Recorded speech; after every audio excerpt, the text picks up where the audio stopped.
Hey everyone, welcome back for another deep dive. Hey. This time we're tackling a pretty significant book. It's called Black History Matters Yeah. by Robin Walker. Oh, yeah, this is a good one. Yeah, and I think for our listeners, especially, who I think really value learning new things but want to do it efficiently and really thoroughly, Okay. this is going to be a great way to kind of unlock some of the core insights from this book, without having to read the whole thing. We're going to give you a solid understanding, I think, of its key messages and, the history that it's exploring. Yeah. And the book itself, it's not just, any old book. It won the School and Library Association Prize back in 2020. Oh, wow. And this updated edition also includes teacher notes. So, Yeah. they're really serious about the educational importance of this. Hmm. And I think what we're going to try to do today is really understand why, according to Robin Walker, Black history matters. And what are some of the key aspects of this history that the book covers? Sounds good. So you ready to jump in? Let's do it. Okay. So right off the bat, the title, Black History Matters. It's pretty direct, and it kind of gets to the heart of, I think, what Walker's trying to do here. It's not just that it's important, but it's like fundamental and inseparable from world history. Would you agree with that? Yeah, absolutely. I think it's like a perspective shift almost. Yeah. He's taking this history and he's saying it's like woven into the fabric of world history. It's not just a side note or something. Right. It's not an elective. Exactly. Okay. So let's unpack that a little bit. Like, why is that perspective shift so important? What changes when we start to look at Black history, not as something separate, but as an integral part of the whole story? Well, I think one of the most interesting things here is that it challenges those traditional narratives, Yeah. those ones that have often marginalized Black history or even left it out entirely. Right. And so by placing Black history at the center, alongside these other histories, we actually get a more complete and accurate picture of human civilization. Like, Yeah. it brings out the connections, the influences that we might not have even noticed before. I see. And I think for our listeners, especially those interested in, multiple perspectives and those why questions, Yeah. this approach offers, that much richer and more nuanced understanding of not just the past, but also the present. Yeah, it's about seeing the whole picture, not just these little pieces. Right. And so this book, Black History Matters, it covers a lot of ground. It's not narrowly focused. Oh, definitely. It's a huge sweep of history. I mean, he starts way back with the ancient African kingdoms like Egypt, Kush, these powerful civilizations, and he takes us through the devastating impact of the transatlantic slave trade, the complex era of colonialism in Africa, all the way to the African diaspora, and finally, the rise of the Black Lives Matter movement up to 2020. Wow. It's really impressive. Yeah. And even starting with, those early African kingdoms, as he does right in chapter 1, I feel like that's a really important move Yeah, because it kind of sets the record straight. absolutely. It's like, Yeah. hey, these sophisticated societies existed way before a lot of the narratives that we're used to hearing about, like Egypt and Kush. These are powerful examples. So what's the impact of beginning the story there? I think starting there accomplishes a few things. Okay. I mean, first, it immediately establishes this narrative of, advanced civilizations, complex social structures, all coming from Africa. Yeah? It really challenges this idea that Black history begins with enslavement. Yeah. And it kind of offers, this much needed sense of, historical continuity and pride. I like that. Yeah.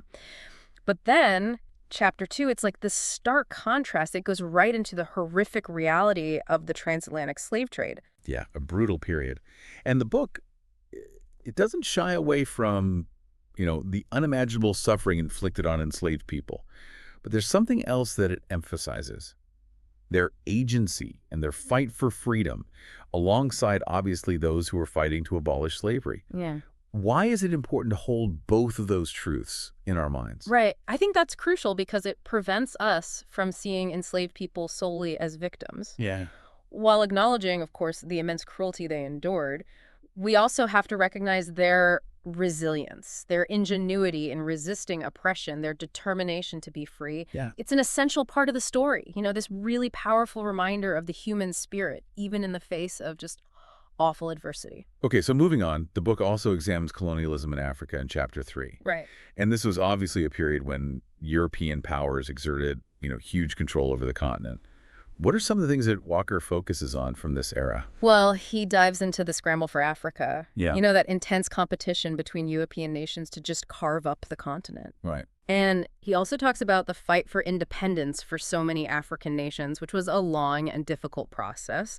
And of course, the horrific reality of apartheid in southern Africa. It was a time of just immense upheaval with consequences that are still felt today. Yeah, absolutely. And it probably delves into the motivations behind colonialism, the economic exploitation, the political power grabs, and then, of course, the impact on African societies, their cultures, their economies. Yeah, But it also likely explores the resistance against colonial rule, setting the stage for those independence movements. right? Then, Chapter 4 broadens the scope even further by focusing on the African diaspora. Yeah, the global dispersal of people of African descent. Exactly. So what are some of the, I guess, the geographical and historical contexts explored in this chapter? Well, it looks at African Americans, including the civil rights movement in the U.S. It covers the Windrush generation in the UK and their experiences, what it means to be Black in the UK today. Hmm. And then it brings it right up to the present with the Black Lives Matter movement and, the tragic events surrounding George Floyd. It's like, these histories, while unfolding in different places, they're still connected. Yeah. And what's really insightful here is how Walker connects those experiences through the shared history of the diaspora, the common threads of racism and discrimination, the struggle for equality. And the inclusion of Black Lives Matter emphasizes how this history isn't just in the past, it's still shaping the present. Right. Another thing I found really interesting was how the book goes beyond just the historical account. It includes things like teaching notes, Oh, cool. a glossary to help with understanding, suggestions for further exploration, a timeline, and a really comprehensive index. It's clearly meant to be more than just read. It's a tool for learning. Yeah, that's fantastic. And part of that learning comes from recognizing the people who have played such vital roles throughout this history. Absolutely. And the book does a good job of introducing a really diverse group of figures. It does. By focusing on individuals, the book makes history more tangible and relatable. Think about Olaudah Equiano, an 18th century figure whose autobiography was crucial in the fight against slavery. And then you have someone like Oprah Winfrey, a global icon and philanthropist. It just shows the breadth of achievement. Yeah. And I think it's important that the book also shines a light on key figures in Black British history, like Akiaba Adaisibo. He was instrumental in establishing Black History Month in the UK. And Ansel Wong, who really pushed for the recognition of Black British history. Oh, definitely. And figures like Linda Bellows, a prominent Black British activist and politician, Tony Warner, who founded Black History Walks in London, and Vince Hines, another strong advocate for Black British history. Mm. It really grounds the narrative in a UK context, Yeah. which is important given the author's background. Then you have someone like Nathan Nearest Green in the U.S., the first African-American master distiller. Such a fascinating and often overlooked story. That's really cool. So all of these people, this range of individuals, it really underscores the contributions of Black people across various fields and periods. It really humanizes history. Yeah. So looking at the bigger picture, what are some of the core messages or themes that you think Robin Walker really wants readers to take away from Black History Matters? Well, I think there are several key takeaways. First, as we've discussed, that Black history is an essential part of world history, not a separate narrative.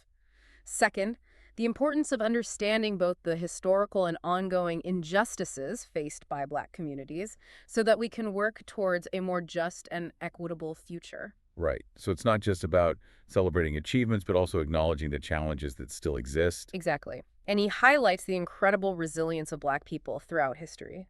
But he doesn't shy away from the reality of systemic racism that continues to affect Black communities globally.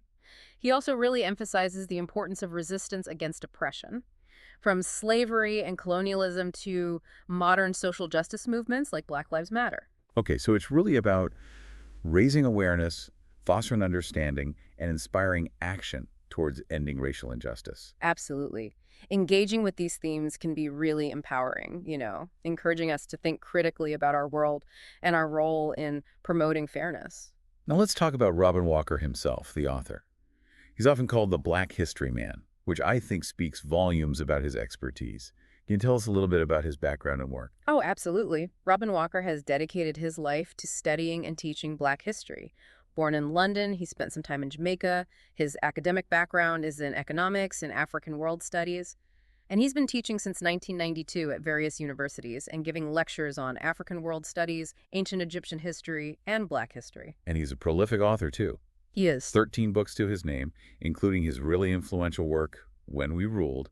What makes that book so important? When We Ruled is considered a landmark work in the field. It provides this incredibly detailed and thorough exploration of ancient and medieval African history.